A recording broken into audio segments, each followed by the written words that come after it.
Hey, I am on site at one of my long-term clients' homes. I'm going to go around and point out things that I'm going to do for a spring cleanup. Now, last winter I did a little more than usual with my fall cleanup just because I knew this spring I was going to be pretty busy and I wanted to get ahead of the game. But I'm going to point out different plants, and there is some dividing that needs to happen. So I will point that out to you and take it from there. But otherwise, things do look good and bulbs are starting to come up. In this area along the garage, there used to be catmint, but the client wanted a change up last year, so she opted for some foxglove or digitalis. And I don't know if they all made it. This one here, I'm not seeing any green. The one in the center does have a little green, but I'm a little worried that they're not going to come back. And honestly, the ones that were purchased were clearly over fertilized, and I'm not sure if that's exactly why they didn't come back, but it's just something to be cautious about, and I'll talk more about in later videos. And in this corner, I did leave some coneflower standing because there's always some seeds that can be, food for birds and whatnot over the winter. This iris cluster is getting a little crowded. I did do some thinning last year, but you can see how everything's, getting overlapped. We need to dig those out and give them some room.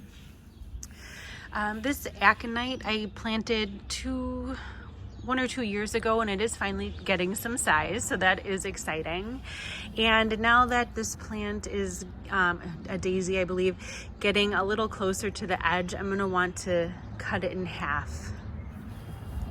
And more iris that are getting overgrown. Now, we had some annual snapdragons planted last year, and I was a little surprised to see that it almost looks like they are still living.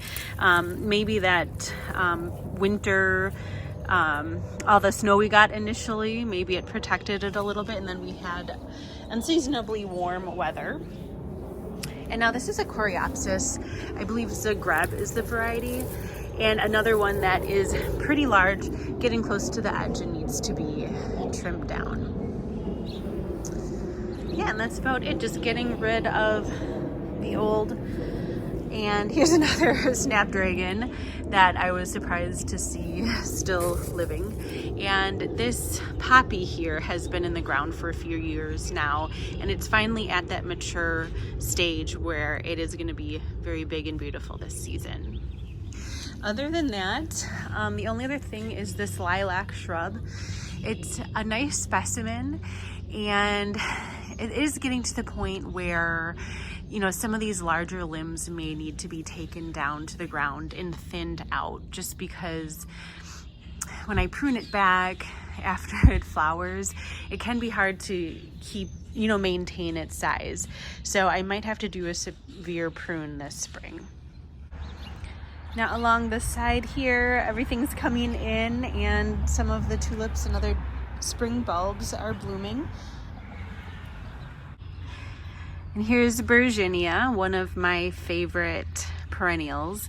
It is semi-evergreen, so it does hold on to these leaves throughout the winter and gets like a reddish fall color.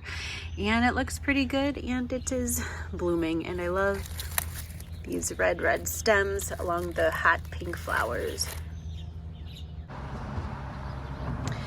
There isn't much to do in this front bed. There are a lot of tulips that are coming up, and now the squirrels really love tulips. So I do recommend some kind of like hot pepper spray or some kind of deterrent spray for those. There is a hellebore that's doing awesome right here. This is another semi-evergreen. So these leaves are from the previous year, and it doesn't look like they had too much dieback, so that's great. There was another variety that's not doing so hot. It's more of a like whitish flowering one, and that one has been struggling. I'm not quite sure what's wrong with that. Now a tree did get cut down, so it's a lot more sunnier here going forward. May have to address that and transplant these. This dogwood is doing very well. I did prune out several older stems last year, but you can see the stems that are starting to look more orange and also get more of this like barky look can be thinned out. That's just kind of the nature of pruning and rejuvenating shrubs like this. And the one final task I'll do is just take my hard rake and gently scrape up this mulch just to give it a little more air, because it can get matted and, you know, compact over the winter, and then it just, you know, allows air to get through as well as water to penetrate the soil.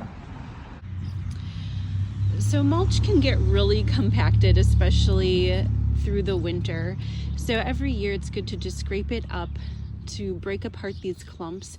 This allows air and especially water to go through, because once it waters and hits this very hard surface that is basically particle board, it just runs off more than it soaks in.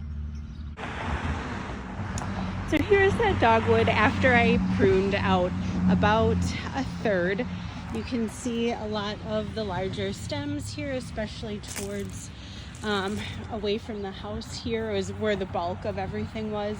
And I did take off, you know, about a third or so.